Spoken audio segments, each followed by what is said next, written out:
ዞዊ ትክክለኛ ስም አይደለም አሊስን በርገርስ። ብዙዎቹ ሰዎች ጀነራል አላዲን ብለው ነው የሚጠሩኝ። አትዋሻ። ማነው ትክክለኛ ስም? ቆይ እንደውም ይሄ ያሳምንሻል። እኔ ነኝ።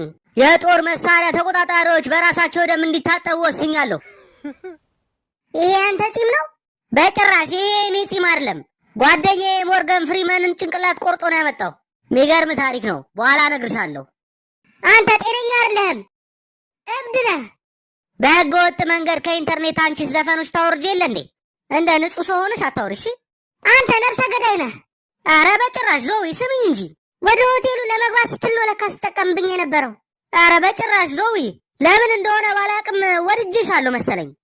ወይኔ አምላኬ፣ ምን አይነት ነገር ነው? ከሰዎቹ ጋር ያለንን ውል ነገ ጠዋት ሄጄ ነው የምሰርዘው። ተይ እንጂ ዞዊ፣ ምን አደረኩኝ? ዋሽተኸኛል።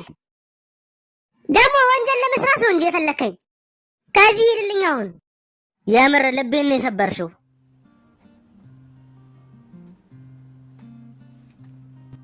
بدك تكون رواية احكي لي على ناس زمان احكي لي عالف لي لولي የዋዲያ የህገ መንግስት ለውጥ ሊደረግ ትንሽ ሰዓታት ቀርተውታል። የዋዲያ ህዝብም ደስታውን በመንገድ ላይ ወጥቶ እየገለጸ ይገኛል። ስለ ጀነራል አላዲን ምን የምታስበው ነገር አለ? በጣም ነው የምንጠላው። እንጠላዋለን። አንተ አልገባህም። እንዲሁ ስናስበው ሊያስብለን ነው የሚደርሰው፣ ሊያስታውከን ነው የሚደርሰው። ለጀነራል አላዲን ምናልባት እያየ ከሆነ የምታስተላልፈው መልእክት አለ? አዎ አላዲን፣ እዚህ ላይ ቁጭ በልና ተሽከርከር ተሽከርከር ተሽከርከር። كل واحد منا في قلبه حكاية كل واحد منا في قلبه حكاية ይበቃኛል። ቆይ እንጂ ቆይ፣ ምን እያደረክ ነው እንዴ? እንዴት አድርጋ አገኘኝ? ራስህ እኮ ነው 7 ጊዜ ቴክስት ያደርክልኝ። ራሴን ላጠፋ ነው በቃ። ምን? ለምን? ምክንያቱም ማንም አይወደኝም። አባት በህይወት ቢኖር ኖሮ ያፍሩብህ ነበር።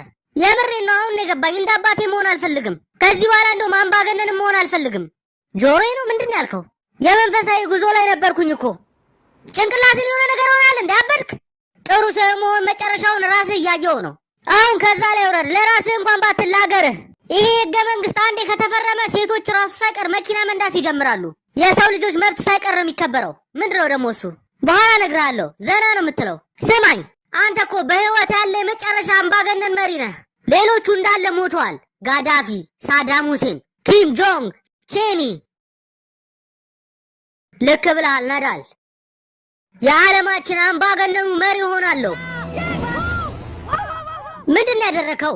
ወደ ላይ ውጣ። እንደ ፑላፕ መስራት ትችላለህ? ፑላፕን ራሱን አይደል እንደፈጠርኩት።